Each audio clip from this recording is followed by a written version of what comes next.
뭐라고요? 돈을 못 찾는다고요? 네, 아버님이 돌아가신 순간부터 모든 통장이 정지됩니다. 평생 모은 3억 원이 있어도 장례비 1,500만 원조차 못 찾는 현실. 이게 바로 대한민국입니다.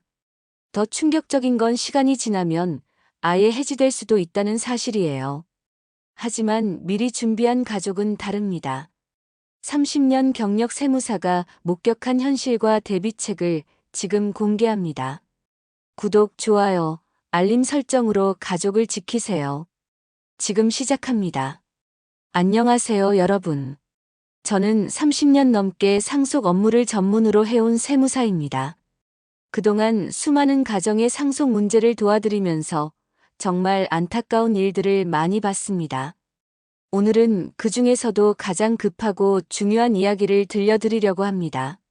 지난달에도 이런 일이 있었습니다. 78세 되신 어머님이 갑자기 세상을 떠나셨는데 장례를 준비하던 아들분이 급히 제 사무실로 달려오셨어요. 얼굴이 새하얗게 질린 채로 말이죠. 선생님, 큰일 났습니다.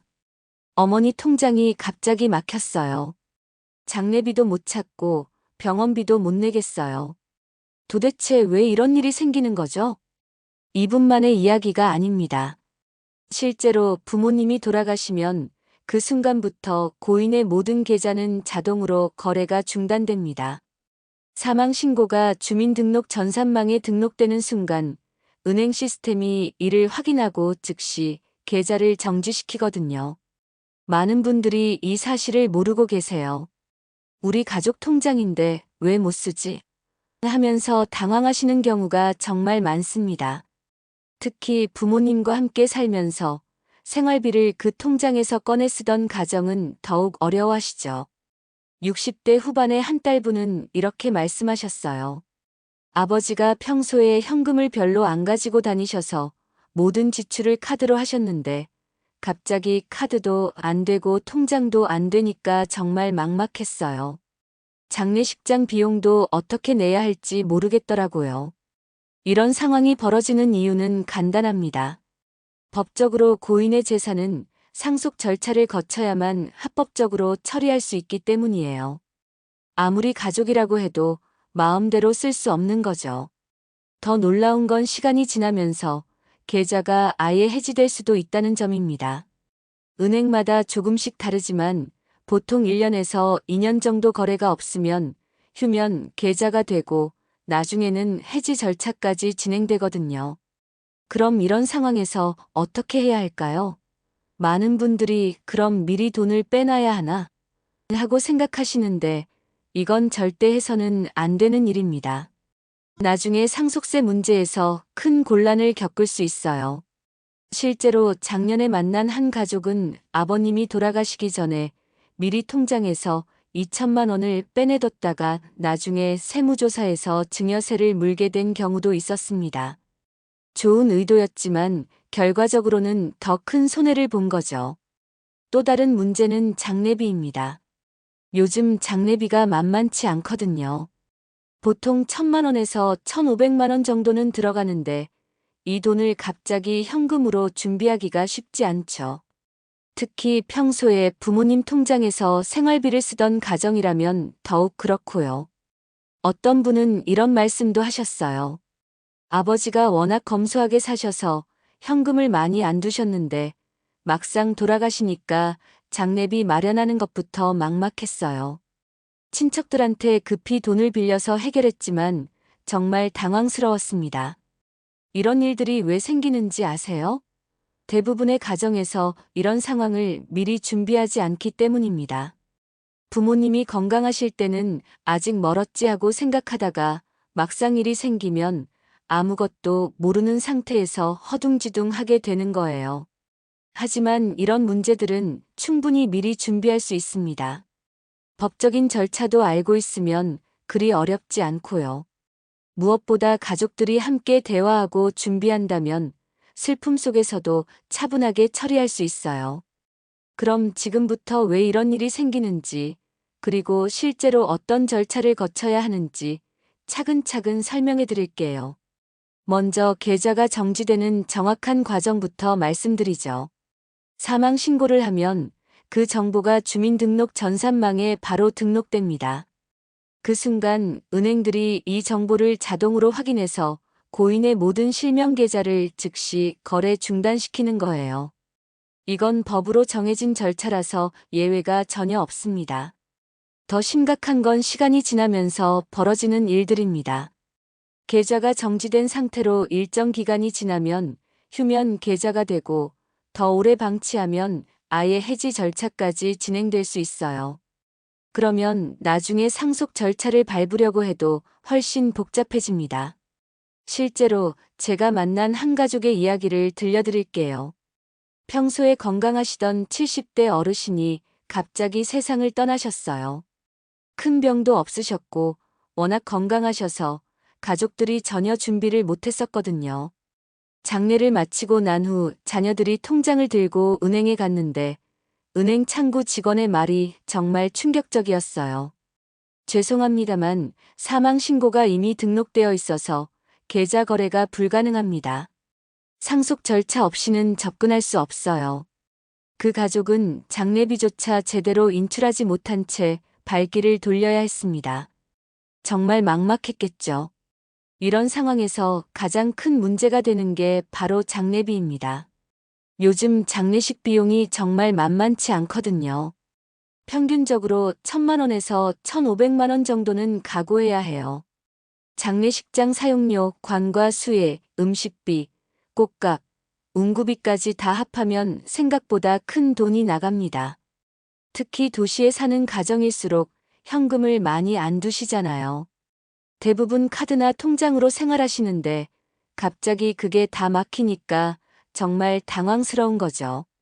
그런데 여기서 아주 중요한 포인트가 하나 있어요. 장례비 영수증을 반드시 잘 챙겨 두셔야 한다는 겁니다. 나중에 상속세를 신고할 때 장례비는 필요 경비로 인정받을 수 있거든요. 최대 1,000만 원까지 공제받을 수 있고 공원 묘지 비용은 별도로 500만 원까지 추가로 인정받을 수 있어요. 실제로 제가 도와드린 한 가정에서는 장례비로 1,300만 원이 나왔는데 영수증을 꼼꼼히 보관해뒀기 때문에 상속세에서 1,000만 원을 공제받을 수 있었습니다. 300만 원이 차이 나지만 그래도 큰 도움이 됐죠. 그럼 이렇게 계좌가 정지된 상황에서는 어떻게 해야 할까요? 여기서부터가 정말 중요한 절차입니다. 먼저 기본적인 서류들을 준비해야 해요. 사망진단서, 기본증명서, 가족관계증명서, 상속인 확인 서류 같은 것들이죠. 이 서류들은 여러 기관에서 반복적으로 요구하기 때문에 최소한 5부 이상은 미리 발급받아 두시는 게 좋습니다. 이런 서류들을 은행에 제출하면 고인의 계좌를 상속 계좌로 전환할 수 있어요. 이게 정말 중요한 단계입니다. 상속 계좌로 전환되면 정당한 법적 절차를 통해서 합법적으로 자산을 정리할 수 있게 되거든요. 물론 이 과정도 하루아침에 되는 건 아니에요. 보통 서류 검토부터 계좌 전환까지 며칠에서 일주일 정도는 걸립니다. 그래서 미리 준비하는 게 정말 중요한 거죠. 어떤 분들은 그럼 미리 돈을 빼놔야 하는 거 아닌가요? 라고 물어보시는데 이건 절대로 하시면 안 되는 일입니다. 나중에 세무조사에서 큰 문제가 될 수 있어요. 작년에 상담했던 한 경우를 말씀드릴게요. 아버님이 돌아가시기 전에 아들이 미리 2천만 원을 빼서 따로 보관하고 있었어요. 혹시 모를 상황에 대비한 좋은 의도였죠. 그런데 나중에 세무조사에서 이 돈에 대해 증여세를 물게 됐어요. 미리 알고 제대로 신고했으면 아무 문제 없었을 텐데 모르고 있다가 가산세까지 붙어서 오히려 더 큰 손해를 봤습니다. 그래서 아무리 급한 상황이라도 정당한 절차를 밟는 게 가장 안전하고 확실한 방법이에요. 그럼 이제 구체적으로 어떤 절차를 밟아야 하는지, 그리고 어떤 준비를 해야 하는지 자세히 알려드릴게요. 우선 가장 기본이 되는 서류부터 말씀드리겠습니다. 사망진단서, 기본증명서, 가족관계증명서, 상속인 확인 서류 같은 것들이 필요해요. 이 서류들은 은행뿐만 아니라 세무서, 법원, 보험회사 등 여러 기관에서 반복적으로 요구하기 때문에 최소한 5부 이상은 미리 발급받아 두시는 게 좋습니다. 한 부씩만 있으면 이곳저곳 다니면서 매번 새로 발급받아야 하거든요. 특히 원본을 요구하는 곳도 있고 사본도 받아주는 곳도 있으니까 여유 있게 준비하시는 게 현명해요. 이런 서류들을 은행에 제출하면 고인의 계좌를 상속 계좌로 전환할 수 있어요. 이게 정말 중요한 과정입니다. 상속 계좌로 전환되면 정당한 법적 절차를 통해서 합법적으로 자산을 정리할 수 있게 되거든요. 물론 이 과정도 하루아침에 되는 건 아니고 보통 며칠에서 일주일 정도는 걸립니다. 그런데 여기서 더 중요한 게 있어요. 바로 안심상속 원스톱 서비스라는 걸 활용하는 겁니다. 이건 정말 획기적인 국가 서비스예요. 부모님이 남긴 부동산, 금융자산, 세금, 자동차 등 모든 정보를 한 번에 조회할 수 있거든요. 예전에는 은행마다 일일이 찾아다니면서 확인해야 했는데 이제는 한 번의 신청으로 모든 걸 알 수 있어요. 신청하고 나면 일주일에서 20일 정도 안에 결과를 확인할 수 있어요. 그 이후에는 금융감독원 사이트에서 세부 내역까지 출력해서 상속 절차에 활용할 수 있습니다. 이걸 통해서 어느 은행에 얼마가 있고 혹시 모르는 채무는 얼마나 남아있는지 명확하게 알 수 있어요. 실제로 제가 도와드린 한 가정에서는 이 서비스를 통해서 아버님이 모르게 가지고 있던 적금 통장 3개를 발견했어요. 가족들도 전혀 몰랐던 거였는데 총 1,200만 원 정도가 들어있더라고요. 만약 이 서비스를 안 썼으면 영영 모르고 지나갔을 수도 있었죠. 그리고 한 가지 더 챙겨야 할 게 있어요. 바로 고인의 휴대폰입니다. 이걸 최소한 1년 정도는 기본 요금제로 유지하시는 게 좋아요. 왜냐하면 채권이나 채무 관계를 확인할 수 있고 연락받지 못한 지인들에게 소식을 전할 수도 있거든요. 또 사진이나 메시지 같은 소중한 추억들도 보관되어 있을 수 있고요. 작년에 만난 한 가족은 어머님 휴대폰을 바로 해지했다가 나중에 후회했다고 하더라고요. 어머님과 오랫동안 연락이 끊어졌던 친구분이 안부 전화를 했는데 이미 해지된 후라서 소식을 전할 방법이 없었대요. 또 어머님이 은행에서 빌린 대출이 있었는데 은행에서 휴대폰으로 연락을 했었거든요. 휴대폰이 해지되어 있어서 연락을 받지 못하고 나중에야 알게 됐어요. 여기서 정말 중요한 포인트가 하나 더 있어요. 바로 증여와 상속세의 연결 관계입니다. 사망 10년 이내에 증여한 재산은 상속 재산에 합산되거든요. 따라서 최근 10년간의 계좌 내역을 반드시 확인해야 해요. 이미 해지된 계좌도 포함해서 말이죠. 그래야 국세청 추징을 피할 수 있습니다. 실제로 제가 상담했던 한 경우인데 아버님이 돌아가시기 3년 전에 아들에게 5천만 원을 증여하셨어요. 당시에 증여세도 제대로 신고하고 냈었거든요. 그런데 상속세 신고할 때 이 증여 내역을 빼먹고 신고했더라고요. 나중에 세무조사에서 발견되어서 추가로 상속세를 내게 됐습니다. 미리 알고 포함해서 신고했으면 아무 문제 없었을 텐데 정말 아쉬웠어요. 그리고 상속 포기나 한정 승인에 대해서도 말씀드려야겠어요. 만약 채무가 자산보다 많다면 상속 포기나 한정 승인을 선택할 수 있어요. 그런데 여기서 주의할 점이 있어요. 상속인 모두가 포기하면 손주나 형제 등 다른 순위로 넘어가서 오히려 혼란이 더 커질 수 있거든요. 예를 들어 자녀들이 모두 포기하면 손주들에게 상속 권리가 넘어가는데 미성년자인 손주들은 법정 대리인을 통해 또 포기 절차를 밟아야 해요. 그래서 가장 현실적인 방법은 일부는 포기하고 일부는 한정 승인으로 처리하는 거예요. 이렇게 하면 채무 때문에 가족들이 피해를 보는 걸 막으면서도 절차를 깔끔하게 마무리할 수 있습니다. 상속 자산의 대부분은 부동산인 경우가 많아요. 이때 부동산 평가가 정말 중요합니다. 아파트 같은 경우는 상속일을 기준으로 전후 6개월 내 유사한 거래 사례를 시세로 적용해요. 토지나 상가, 빌라 같은 경우는 감정평가나 기준시가 중에서 선택할 수 있고요. 여기서 정말 중요한 판단을 해야 해요.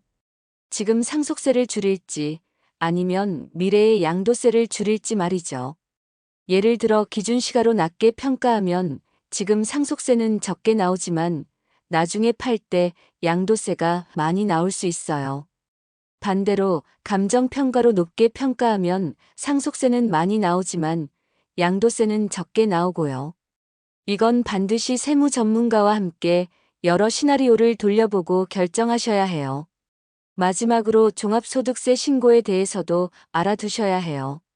고인이 근로소득이나 사업소득이 있었다면 평소처럼 다음 해 5월에 신고하는 게 아니라 사망일을 기준으로 6개월 이내에 신고해야 합니다. 이 세금은 나중에 상속세 신고할 때 필요 경비로 반영할 수 있기 때문에 반드시 챙기셔야 해요. 이렇게 여러 절차들을 알아봤는데 사실 가장 중요한 건 시간입니다.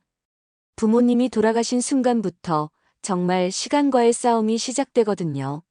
먼저 한 달 이내에 해야 할 일들부터 차근차근 말씀드릴게요. 물론 사망 신고는 기본이고 앞서 말씀드린 안심상속 원스톱 서비스 신청도 이 시기에 반드시 하셔야 해요. 이 서비스는 결과가 나오는데 일주일에서 20일 정도 걸리기 때문에 일찍 신청할수록 좋거든요. 나중에 상속 절차를 밟을 때 정말 든든한 자료가 되어줍니다. 그 다음 3달 이내에는 정말 중요한 결정을 해야 합니다.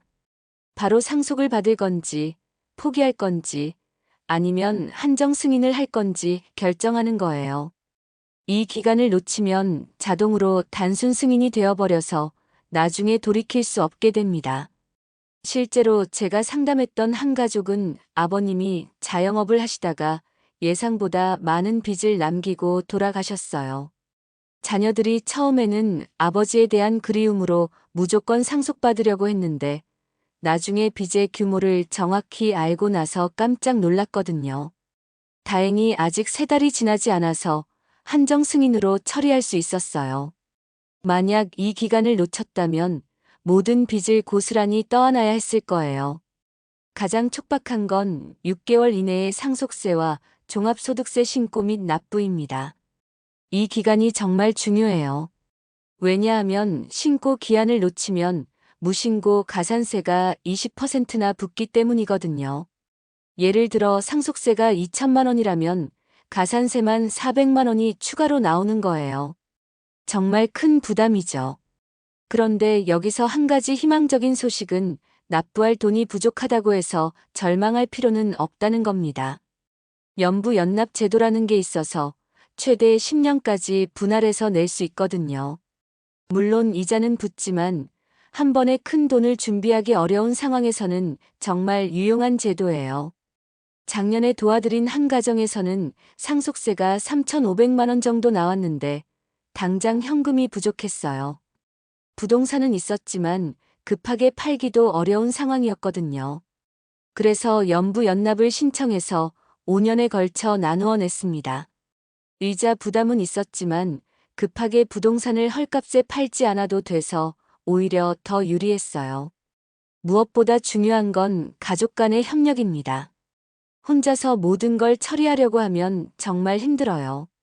상속인들이 함께 역할을 나누어서 서류를 준비하고 각자 맡은 부분을 책임감 있게 처리하는 게 중요해요. 예를 들어 한 사람은 은행 업무를, 다른 사람은 세무서 업무를, 또 다른 사람은 법원 업무를 맡는 식으로 말이죠. 필요하다면 공동계좌를 만들어서 상속세 납부 재원을 미리 마련하는 것도 좋은 방법이에요. 이렇게 하면 나중에 세금 낼 때 누가 얼마를 부담할지 미리 정할 수 있고 투명하게 처리할 수 있거든요. 특히 형제자매가 여러 명인 경우에는 더욱 그래요.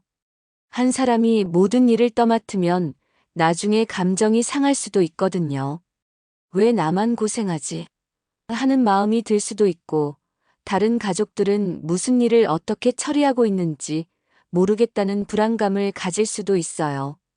처음부터 투명하게 역할을 나누고 함께 진행하면 가족 간의 관계도 지킬 수 있고 절차도 원활하게 마칠 수 있어요. 그리고 반드시 세무사와 상의해서 미래의 양도세까지 고려한 플랜을 세우시기 바랍니다. 당장 상속세만 생각하다가 나중에 양도세에서 더 큰 손해를 볼 수도 있거든요. 전문가의 도움을 받아서 여러 시나리오를 검토하고 장기적인 관점에서 계획을 세우는 게 정말 중요해요. 제가 상담했던 한 가정에서는 처음에 비용을 아끼려고 혼자서 모든 걸 처리하려고 했다가 중간에 세무사를 찾아왔어요. 이미 잘못된 방향으로 진행된 부분이 있어서 나중에 수정하느라 더 복잡해지고 비용도 더 많이 들었거든요. 처음부터 전문가와 상의했다면 훨씬 간단하고 경제적으로 처리할 수 있었을 텐데 정말 아쉬웠어요. 결국 부모님의 통장과 재산 정리는 단순한 돈 문제가 아니에요. 이건 남겨진 가족들을 위한 부모님의 마지막 사랑이자 배려의 준비인 거죠. 그 사랑을 제대로 받기 위해서는 우리도 충분히 준비해야 해요. 지금 부모님이 건강하시다면 이런 이야기가 좀 무겁게 느껴질 수도 있어요. 하지만 미리 준비하는 게 정말 중요합니다.